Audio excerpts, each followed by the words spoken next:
Atenção! Vai começar agora uma teleaula de automação do curso profissionalizante. Este módulo tem um total de 20 aulas. Hoje você vai assistir a teleaula número 8. Bons estudos!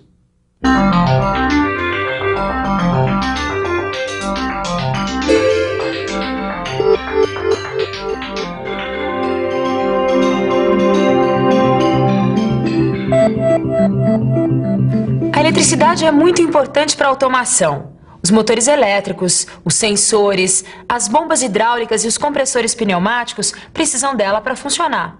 Se a gente pensar nesse nosso século XX, vai ver que muita coisa foi feita com a eletricidade. Foi com a eletricidade também que apareceu a eletrônica. E esse é o assunto da teleaula de hoje. Nós vamos aprender que o transistor quase sempre é feito de silício. Também vamos ver que ele é constituído por camadas com cargas positivas P e negativas N. Vamos conhecer alguns outros componentes eletrônicos: o resistor, o capacitor, o indutor e o diodo. E por último, vamos ver como um circuito de controle transistorizado é construído. Muitos aparelhos foram construídos com a eletrônica. É só a gente olhar em volta para perceber. Aqui na televisão, então, quase tudo tem eletrônica. Mas não é só na televisão, não. E é isso que a gente vai ver hoje.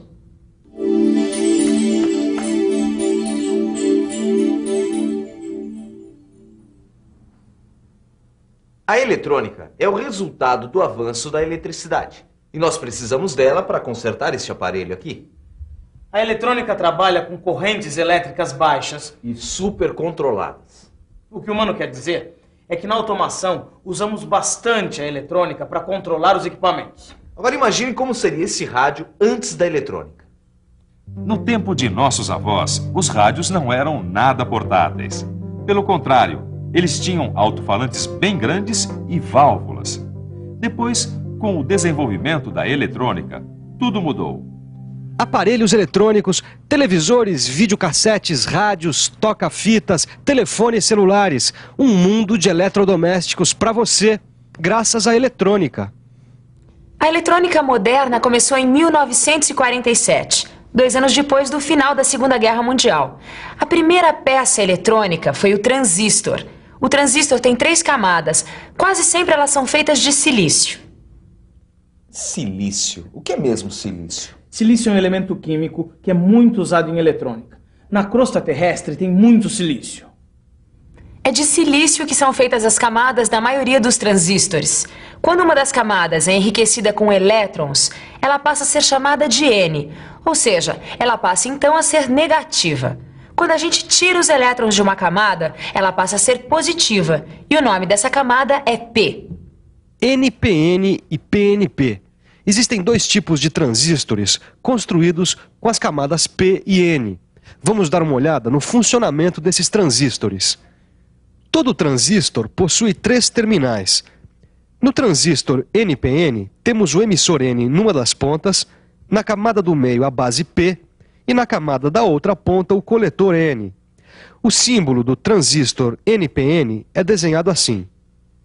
O transistor PNP é o contrário. Nas camadas das pontas, temos o emissor P e o coletor P, e na camada do meio, a base N. Aí temos também o símbolo do transistor. O transistor funciona como um sistema de água. O coletor seria o cano ligado na caixa d'água. A torneira seria a base, e o cano do qual sai a água, o emissor. A quantidade de água que sai depende de quanto a gente abre essa torneira. A corrente elétrica da base é que controla a corrente entre o coletor e o emissor. Vamos ver isso melhor? No emissor E é ligado o polo negativo da fonte de tensão e na base P, o polo positivo. Aí então, a grande quantidade de elétrons que está no emissor é atraída para a base. Como todos os elétrons não cabem na base, eles vão passando para o coletor C, que também está ligado a um potencial positivo, atraindo assim os elétrons. Observe que as cargas elétricas positivas se movimentam em sentido contrário ao das cargas negativas. A corrente do coletor IC e do emissor IE são controlados por IB, ou seja, a corrente da base. Mas Agora, isso fica muito claro se a gente comparar o símbolo do transistor com o desenho dessa torneira. Ó, o cano de entrada seria o coletor, o registro da torneira, a base, E por onde sai a água, o emissor. E a água que sai pode ser comparada com o fluxo de cargas positivas no transistor. Certo. Agora sim, Tudo bem. Torquato. Vamos ver agora alguns tipos diferentes de transistores.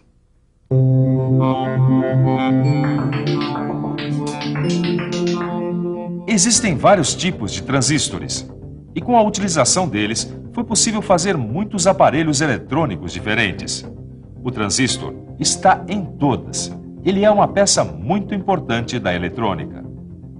Realmente, esse nosso amigo transistor é muito importante. Tem um monte deles aqui dentro. E aqui nós temos um resistor. Vamos ver como ele funciona. O resistor tem dois terminais. O corpo do resistor pode ser feito de carbono, como esse aqui, ou ainda com película metálica. E ainda o resistor de fio. A função dos resistores é controlar a corrente elétrica de um circuito. Existe ainda o resistor variável, que recebe o nome de potenciômetro. Quando a gente ajusta o volume da televisão, a cor, o brilho, a gente está ajustando essas características do aparelho com a ajuda da resistência elétrica. Quer ver? Dá só uma olhada nisso aqui. É a resistência elétrica que controla a tensão ou a corrente do aparelho. O resistor variável, ou melhor, o potenciômetro, pode mudar rapidamente a tensão ou a corrente do aparelho. E assim, a gente consegue ajustar a imagem do nosso televisor, o som do nosso toca-disco ou ainda a velocidade de um motor elétrico. Viu só como é muito grande a importância do resistor?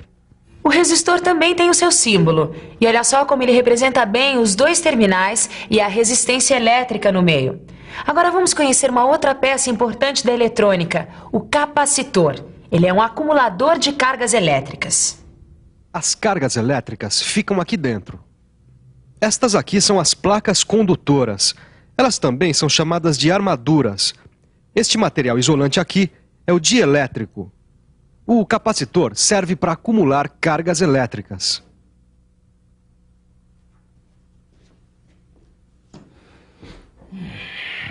Cargas elétricas acumuladas, controladas e transistorizadas. Isso me deu fome. Ô, mano, você tem certeza que você não quer uma batatinha? Não, Torquato, muito obrigado. Eu gostaria mesmo era de conseguir terminar o meu serviço. Existem ainda dois elementos importantes da eletrônica, o indutor e o diodo. Vamos ver primeiro o indutor. Ele tem a finalidade de criar oposição à variação de correntes elétricas no circuito. O indutor é uma bobina ao redor da qual são enrolados os fios condutores. O núcleo do indutor pode ser de ferro, de ferrite ou de ar. Através do magnetismo criado dentro do núcleo, conseguimos regular as variações de corrente elétrica num circuito através do indutor. O indutor pode ser desenhado com esse símbolo que você está vendo. O último elemento que a gente vai ver é o diodo. O diodo funciona como uma chave que abre e fecha, controlando a passagem da corrente elétrica, ou seja, dos elétrons em movimento. O diodo é construído com duas camadas P e N. Quase sempre o diodo é feito de silício. Os elétrons em movimento passam pelo diodo quando entram pela camada N e saem pela camada P. O componente é usado como uma chave. Ele também fecha a passagem quando a corrente elétrica tenta passar de P para N. Existe também esse outro tipo de diodo, o LED. O LED é feito com fosfeto de galho. É por isso que ele emite luz quando é percorrido pela corrente elétrica. Esse componente também funciona como uma chave, como o diodo. Só que a energia produzida pelo fluxo de elétrons no LED gera luz visível. Para completar, vamos ver alguns desses componentes em um circuito de controle transistorizado para um motor de corrente contínua de baixa potência. Temos aqui um circuito de controle transistorizado para um motor de corrente contínua de baixa potência. Quando esta chave está aberta, não tem corrente na base do transistor. Sem corrente de base, a torneira do transistor fica fechada e aí não pode passar corrente entre o coletor e o emissor. O motor então não funciona, fica parado. Aí, quando a chave é acionada, a corrente de base começa a existir. Os resistores controlam a corrente de base e a corrente entre o coletor e o emissor do transistor. Quanto maior é a corrente de base, maior é a corrente entre o coletor e o emissor. Também, maior é a corrente do motor, como observamos quando variamos o potenciômetro. O motor tem sua velocidade controlada com esse circuito.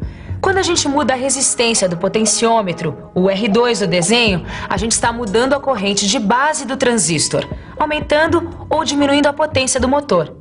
Depois de aumentar a potência do seu conhecimento de automação, o melhor é revisar, para depois não diminuir o aprendizado. E atenção, se liga aí que é hora da revisão. Na teleaula de hoje, você ficou conhecendo um pouco do mundo da eletrônica. Você também aprendeu quais são os componentes eletrônicos mais importantes e quais são seus símbolos. E você também viu como é que funciona um circuito de controle transistorizado. Pronto, finalizei esse trabalho. Até que não era tão difícil assim, né? Como a nossa teleaula. Mas você tem que estudar bastante, porque senão vai ser difícil lembrar de tudo. Estudar é muito importante. É o que nós vamos fazer agora, porque ele acabou de comer essa batata. Não! Para com isso. Para! Diga isso.